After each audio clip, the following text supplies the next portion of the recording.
morning, Britain. BBC bosses under mounting pressure over Greg Wallace. It emerges the corporation was warned numerous times about the MasterChef star's alleged inappropriate behaviour. Vowing Labour is knuckling down on meeting its promises. The Prime Minister will outline a new phase of his government, but insists it is not a relaunch.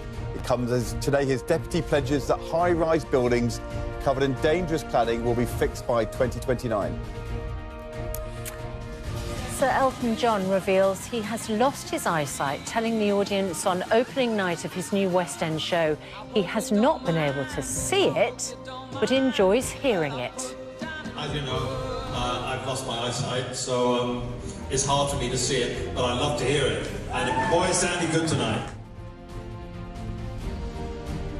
Have you fallen victim to the Hi Mum text scam? Loose Woman star Linda Robson nearly did when fraudsters impersonated her daughter asking for help. We hear from her and a cybersecurity expert after 8 o'clock. And he screamed his way through Bush Tucker trials and sparked drama with Teagate. Fresh from the jungle, we'll be joined by last night's I'm a Celeb evictee, Dean McCulloch.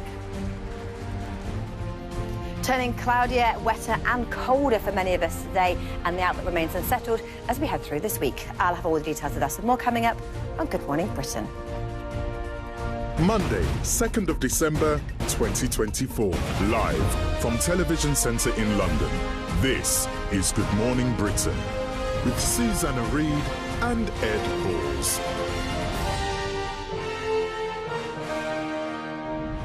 Good morning, Britain. It's just gone 6 o'clock. Welcome to the programme. Both of us have received those texts, haven't we? We have, yes. The hi mum, hi dad, I'm in trouble. I've had 2 in the last week or 10 days. Both say, hi dad, got a new number, make sure you store it. Yeah.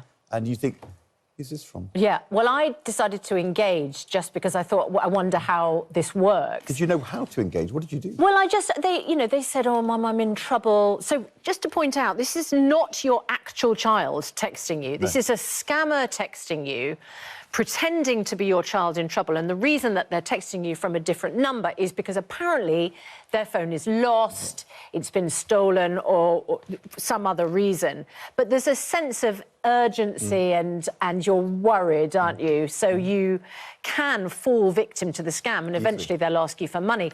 But I mean, that is what Linda Robson fell victim to. We're talking to her later in the show. She did believe it was her daughter. Yeah, I knew it wasn't because we report on these scams all the time and hear about them all the time. But I just, you know, I'm in trouble. Oh, no, tell me what's happened. Because I thought, how far did they spin this story? Right. But they very quickly on the text went to, just send me the money. Just send me the money. And I thought, that is not how my children would speak to me anyway. So they weren't very good at imitating. Well, they wouldn't say please.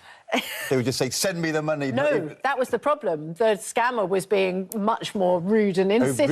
Oh, really? My children would have been exactly right. That is. Your kids are obviously well brought up. So we will let you... would have said please. They would have said please, No, yes. they wouldn't. They'd have just said, send me the money. Oh, I see, yes. That was it. So we will get you the exact approach, what you're supposed to do from an expert in these scams when we speak to Linda Robson a little bit later in the programme. The thing is, you always know that it's a scam until the time when... You fall victim to it. And that's the thing, is how do you make sure that you're always vigilant? Yeah. What's the thing to look out for? Yeah. We will bring you all that information after 8, but our main news this morning